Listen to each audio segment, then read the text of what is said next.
Imagine living your entire life as a question mark. Every ache, every stumble, every frightening step feels like a puzzle no one can solve. So there's thousands of these undiagnosed patients who just carry this burden. Harry Brendel was once a smiling, happy child. Today, at age 11, doctors don't know what continues to steal his mobility. It's really a whole second level of pain I never would have understood. Hrithvik Kotpalli waited nearly 20 years for a diagnosis, the key buried deep, hidden in his DNA. Keegan Paradise and his father Brendan share a bond that no one could have imagined. Please, let this be not what I think it's going to be. Somersaults, a simple joy for most, but for 4-year-old Noah Greenwood, it's nothing short of a miracle. We're excited for what we have at this moment in time. Resilience, science, and the power of never giving up. This is Chronicle on WCVB Channel 5. 25 million Americans, 300 million people worldwide live with undiagnosed conditions. Some are common ailments that present in unique ways. Still, others can be chronic, even life-threatening. Keegan Paradise grew up watching his father's world fade to black. His vision stolen by a condition no one could name. Brendan Paradise was not yet a teen when he lost his father, though he did not pass from the condition. He was diagnosed with retinitis pigmentosa, his sight fading in time. Brendan tested negative for the same condition and didn't think much of it until a moment in 2002 changed everything. My wife and I were driving one night and she said, take the next left, and I didn't see it.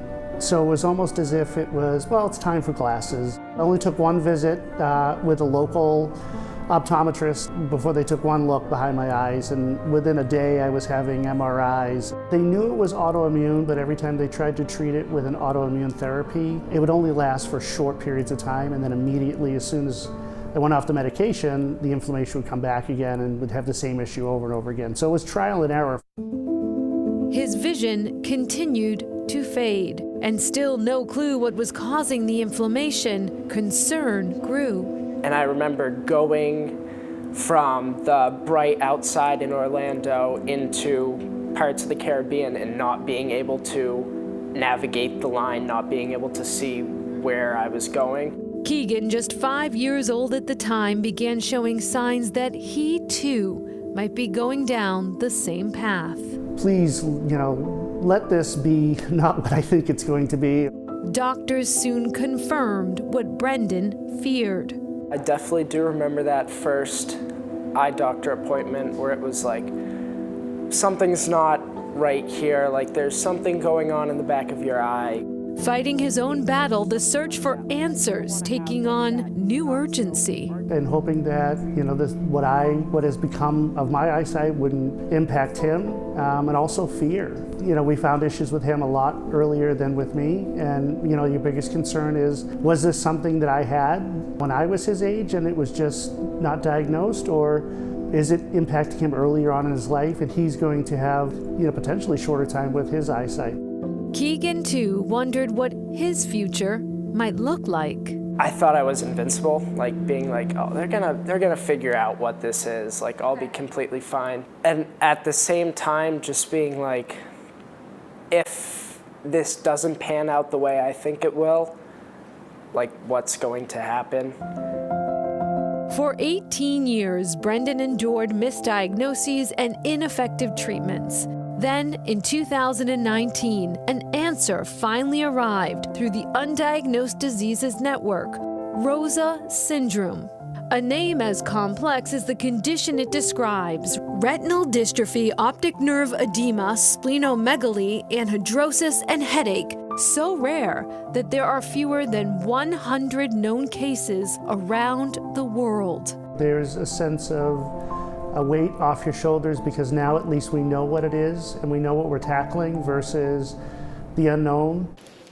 For Brendan, the diagnosis came too late to save his vision. Years of unanswered questions have taken a toll. But for his son Keegan, a future in sight where early intervention may rewrite his story. I always thought he was going to conquer the world, so I'm more excited for him now because I think he has something that will keep his issues at bay for a time. I also know that they're always investigating different medications, different treatments. I am very confident that, unlike myself, my son will have eyesight for a very, very long time. And turns out, of course, now doctors believe that Brendan's father, Keegan's grandfather, also had Rosa syndrome, but at the time was misdiagnosed. Yes, I'm sure there's so many questions surrounding that. And as for Keegan, he wants to be a screenwriter, and he recently got accepted to his top college, Dodge College of Film at Chapman University. Many congratulations to you, Keegan. Absolutely. Up next, the scientists doing critical detective work.